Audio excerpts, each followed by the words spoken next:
제가 우리 선생님들 앞에서 이렇게 서게 된 인연은 뭐냐면은 제가 특별히 뭐 강사 자격증이 있고 뭐 또 강사 코스를 수련하고 그런 건 아니고 그냥 제가 나름대로 이제 시골 생활을 하고 또 그러다 보니까 이제 처음에는 집을 한옥으로 지었지 않습니까? 그러니까 사람들이 집에 대해서 호기심을 가지고 많이 방문을 했습니다. 그래서 거기에 대해서 많이 물어보니까 제가 그 일일이 답변하기가 좀 그래갖고 책을 하나 썼거든요. 책을 하나 써서 그걸 냈더니 그 책이 인연이 돼갖고 사주에도 없는 강사가 됐습니다. 그래서 그 책이 이제 기농기촌 알아야 할 88가지라는 이 책인데 제가 문장력은 전혀 없는데 이 책이 좀 팔리는 이유가 뭐냐면은 우리 선생님들도 이게 많이 오셨지 않습니까? 원액의 기농기촌에 대해서 많이들 관심을 가지시니까 이 책을 이제 사보시더라고 보람이 있을 겁니다. 품목 선택은 중요하지 않습니다. 의미가 없습니다. 뭐 딴 데 가서 이런 소리 못 들을 겁니다. 제가 이런 소리 하면은 국가 행정에 좀 위반되는 행동이고 그런 발언입니다. 하지만은 그게 사실입니다. 왜 그런지는 이따가 쭉 설명을 드릴 텐데 품목 선택의 중요한 포인트는 뭐냐? 품목을 선정하지 않는 것입니다. 어설프게 도시에서 텔레비나 강의나 가서 농촌 가서 한 1박 2일로 갔다 와갖고 이 품목이 돈이 되는구나 해서 그 품목을 선택해서 시골에 가자마자 100시간 교육받고 3억 대출 받아갖고 농사를 시작하지 않습니까? 망하는 지름길입니다. 그렇게 해서 후회합니다. 그걸 지금 정부에서는 사실 그 루트를 지금 아주 선전을 많이 하고 있거든요. 제가 직접 시골에 사는 입장에서는 아주 그 위험한 코스입니다. 그게 예를 들어서 매실 같은 경우에 매실은 허준 드라마를 보고 해갖고 한 15년 전부터는 막 쫙 올라가고 10년 전, 한 5년 전까지만 하더라도 아주 멋진 작물이었습니다. 그래서 하동을 비롯해서 광양 이쪽에서는 상당히 돈을 많이 벌었습니다. 매실로. 그랬는데 농약 파동이 나오고 매실에 농약 치고 또 그 다음에 그 텔레비에서 한 4년 전에 뭐가 나왔냐 그러면은 매실 액기스는 설탕물이다 라고 방송사마다 때리고 있습니다. 그러니까 매실 액기스를 안 먹는 거야 도시에서. 그래서 그 다음 수요가 끊겨버렸습니다. 매실 작살이 났습니다. 매실 농가들 파내고 다른 거 짓고 뭐 겨우 지금 매실 꽃 피면은 그거 관광 상품하고 그럴 정도로 근근히 이어가고 있습니다. 이런 식으로 많이 그 유행을 다른 것들도 다 그런 패턴을 지금 겪었습니다. 그럼 어떡하라는 거냐? 방법이 있습니다. 하나 팁을 말씀드릴게요. 방법이 뭐냐? 자, 샤인머스켓이 공급이 많아지면서 가격이 떨어지겠죠. 지금 예를 들어 한 송이 2만 원 하는데 나중에는 한 송이 뭐 1,000원, 2,000원까지도 갈 수가 있습니다. 블루베리, 아로니아가 그랬거든요. 그럼 내려가면 엄청 싸지 않습니까? 근데 당도는 있어. 그러면 그걸 원료로 해서 가공품을 만들면은 나름 마진이 많습니다. 생산을 하지 마시고 그걸 농부가 만드는 샤인머스켓을 내가 사서 가공품을 만들어 팔면은 가공품 가격이 떨어집니까? 안 떨어집니까? 가공품은 안 떨어집니다. 농산물로 만드는 가공품이 있죠. 예를 들어서 뭡니까? 딸기 우유라든지 여러 가지가 있지 않습니까? 농산물로 만드는 거. 농산물 가격이 FTA 때문에 가격이 떨어지더라도 가공품 가격은 안 떨어집니다. 그러니까 원료값은 떨어지고 가공품 값은 안 떨어지니까 마진이 좋아지는 거죠. 그래서 우리 선생님들이 관심을 가져야 할 부분이 어떤 품목을 선택할 것인가가 아니고 가공품은 어떤 게 있을 것인가, 어떤 게 지금 현재 있고 앞으로 새로운 가공품이 뭐가 있을 것인가, 그걸 연구하는 게 훨씬 리스크가 적고 안정적인 소득을 낼 수가 있는 겁니다. 그 다음에 또 그나마 지금 그래도 나는 품목을 선택해서 하고 싶다 하시는 분한테는 예를 들어서 말씀을 드립니다. 지금 전체적으로 볼 때 통계가 나온 게 2018년도 끝까지 나와 있습니다. 가장 소득이 높은 작물이 뭐였을까요?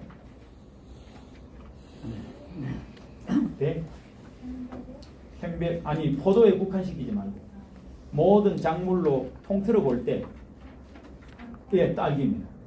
딸기가 소득이 가장 높은 작물로 나왔습니다. 이게 딸기가 이렇게 나왔죠. 딸기, 오이, 장미, 가지, 파프리카 이런 순으로 나왔습니다. 이게 보면은 시설 재배입니다. 시설 재배라는 게 소위 말하면 하우스입니다.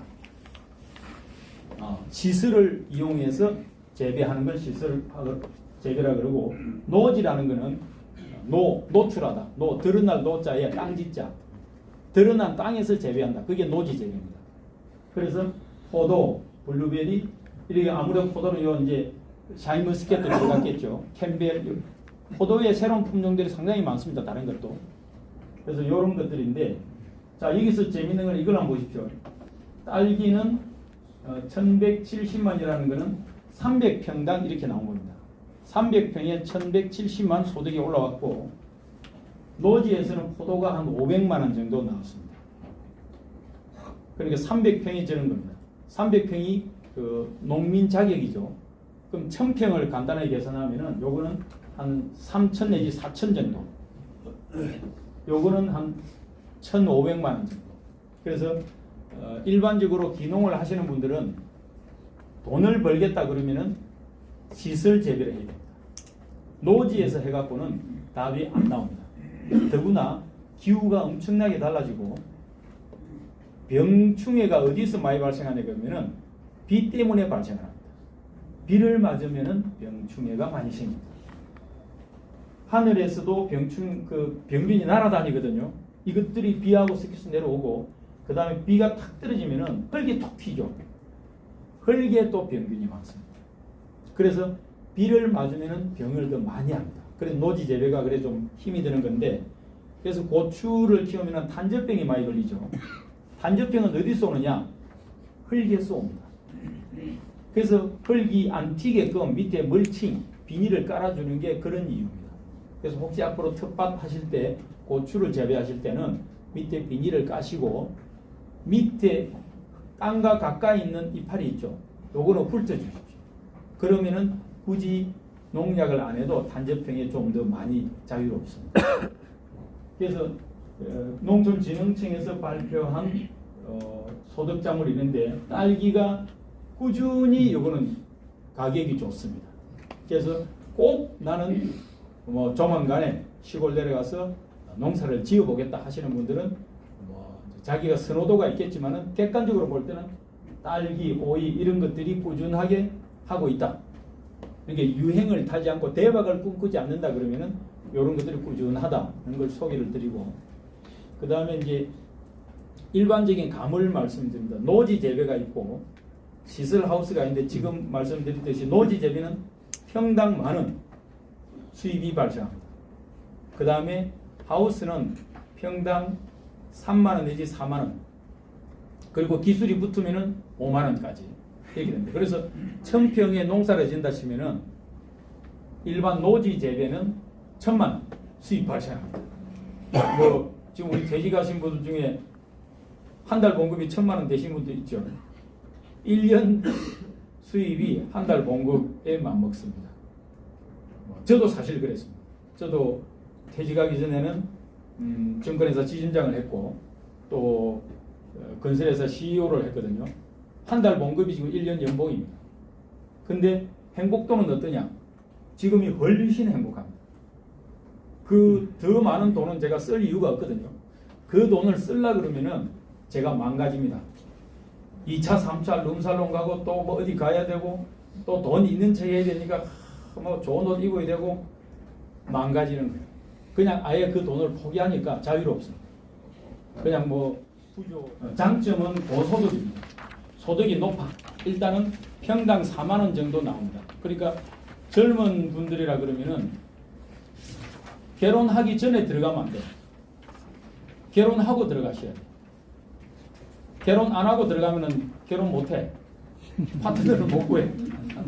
그러니까 일단 개론부터 하시고 내외지간에 들어가셔갖고 하우스를 하면은 먹고 사는 데는 문제 없습니다. 그러니까 대박 상품 하시지 말고 꾸준하게 되는 거, 오이, 딸기 이런 걸 하시면은 두 분이서 열심히 하시면은 1년에 4, 5천만 원 법니다. 1년에 4, 5천만 원이면은 도시에 한 1억에 근접합니다. 욕심내지 않고 그 정도만 하면은 충분히 먹고 살고 애 키우고 문제 없습니다. 그래서 기농을 꿈꾸시는 분들은 제가 말씀드리면 딱 그겁니다. 시설을 개론하고 들어가셔갖고 시설을 재배를 하시되 수경 재배, 그러니까 쪼그리고 앉아 사는 게 아니고 요즘 토경 재배 안 합니다. 딸기라든지 뭐 오이 전부 쪼그리고 하는 건 없습니다. 겁낼 필요는 없어. 전부 수경 재배로 서서 합니다. 서서 하고 라디오 틀어놓고 음악 쫙 나오면서 아주 쾌적한 상태에서 농사를 짓습니다. 그래서 뭐 지저분하고 뭐가 더럽고 이런 건 전혀 없습니다. 그래서 고소득이고 그 다음에 빠르다. 회수가 빠르다. 노지 작물은 4년 내지 5년 만에 돈이 나옵니다. 근데 이쪽은 회수가 빠릅니다. 1년에 어떤 거는 3개월 만에도 나옵니다. 그 다음에 이제 관리가 용이하다. 여러 가지 기후 변동에 상관없이 관리가 용이하다. 그 다음에 택배가 발달했기 때문에 아주 배달하는 것도 이제 쉽습니다. 이게 대부분 채소들이거든요. 과일은 이게 하우스로 해버리면은 햇볕을 제대로 못 받으니까 당도가 떨어지고 품질이 좀 낮습니다. 근데 대개 하우스에 사는 것들은 채소 종류입니다. 딸기도 채소죠. 이제 그래서 샤인머스켓은 하우스도 하는 분도 있고 노지에서 하는 분도 있습니다. 절충형은 뭐냐? 반점 비가림만 하는 겁니다. 비만 안 받고 옆은 터지고 그게 이제 절충형입니다. 장점 중에 또 하나는 뭐냐면은 우리가 지금 현재 FTA 때문에 외국 과일이 많이 들어오죠. 그럼 우리나라 과일은 어떨까요? 계속 가격이 떨어집니다. 서울에 좀 백화점이나 마트 큰 데 가보시면은 제일 눈에 잘 보이는 매대에 외국 농산물이 다 있을 겁니다. 우리나라 농산물들은 자꾸 인기가 떨어집니다. 그래서 노지에서 재배하는 과일들은 앞으로 갈수록 돈이 안 됩니다. 전체적으로 그래요. 꼭 그걸 하시려고 그러면 가공품을 하셔야 돼요. 대신 외국에서 수입이 좀 힘든 신선 채소 이런 것들은 수입이 안 되니까 가격이 유지될 가능성이 많아. 이왕 농사를 하시려면은 시설에서 신선 채소로 하시면은 먹고 살만하다는 걸 말씀을 드립니다. 그 다음에 단점은 뭐냐? 노동 집약적이다. 하루라도 떠날 수가 없어. 하루라도 특히 오이, 호박, 애호박 같은 거 있죠. 이런 것들은 매일 수정을 해야 돼요. 사람이 수정을 합니다. 붓으로 다 꽃에다가 수정을 해요. 매일 따야 돼요. 딸기도 매일 따고 매일 수정시키고 그래요. 하루라도 틈을 줄 수가 없어. 그래서 누가 가까운 친척이 돌아가셨다 하더라도 타지를 못해요. 예, 매이게 됩니다. 하우스병. 그러다 보니까 하우스병이라는 말이 나오죠. 그래서 시간이 너무나 없다. 그 다음에 설비 비용. 초기에 하우스를 짓다 보니까 비용이 과다하다. 보통 한 동이 200평이 기준입니다. 200평 하면 2천만 원에다가 안에 여러 가지 시설이 들어가야 됩니다. 난방 시설, 냉풍 시설, 또 개폐 시설 여러 가지가 들어갑니다. 이게 한 1,000만 원 들어갑니다. 그래서 200평짜리 한 동을 지으면 3천만 원 들어가는데 이걸 이제 연동형으로 지으면 단가는 떨어지겠죠. 시설들은 이제 대충 단가는 그렇다. 그래서 이런 데 있어서는 정부에서 지원을 해줍니다. 돈을 빌려주거든요. 그래서 처음에 와서는 그걸 갖고 많이 이제 활용을 하죠. 설비 비용이 비싸다는 거고, 그 다음에 건강, 아까 말씀드렸죠. 하루 종일 매이다 보니까 건강에 문제가 있다. 그 다음에 기업화. 정부에서 국제 경쟁력을 가지기 위해서 대형화하고 있습니다. 스마트팜.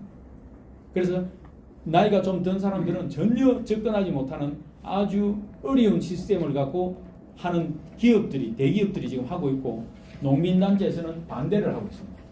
그러니까 좀 깝깝하죠. 국가 경쟁력을 생각하면은 대기업에서 나와갖고 좀 크게 해갖고 단가를 낮춰서 수출을 해야 되는 게 맞고, 농민 입장에서는 그럼 지네들이 그렇게 해서 대규모로 해갖고 단가를 낮추니까 우리 소규모 농민들은 죽으라는 소리냐. 참 누가 옳고 누가 그럴 수도 없습니다. 근데 흐름이기 때문에 자연스럽게 대규모되고 스마트팜이 될 겁니다. 그래서 이걸 아시고 이걸 시작을 해야 된다. 모르고 하다가 당하면 억울하지 않습니까? 일단 이걸 알려드립니다. 이런 추세로 가고 있다. 결국 스마트팜이 보편화될 가능성이 많다. 이런 어떤 단점이 있고, 노지는 뭐 거꾸로죠. 노지는 시간 여유가 있습니다. 하루 종일 매달릴 필요가 없습니다. 뭐 오늘 안 해도 되고 내일 해도 되고 뭐 이렇습니다. 그 다음에 경험이 시간이 있으니까 경험이 되고, 단점은 회수율이 길다. 4년 내지 5년이다. 그 다음에 소득이 낮다. 기후의 영향을 받는다. 수입 농산물의 영향을 받는다. 이런 그게 있습니다. 그래서 절충은 50대 이상 되시는 분들은 노지에서 재미삼아 500평 이내의 가수원을 하면서 용돈벌이를 하시는 쪽으로 제가 권해드립니다.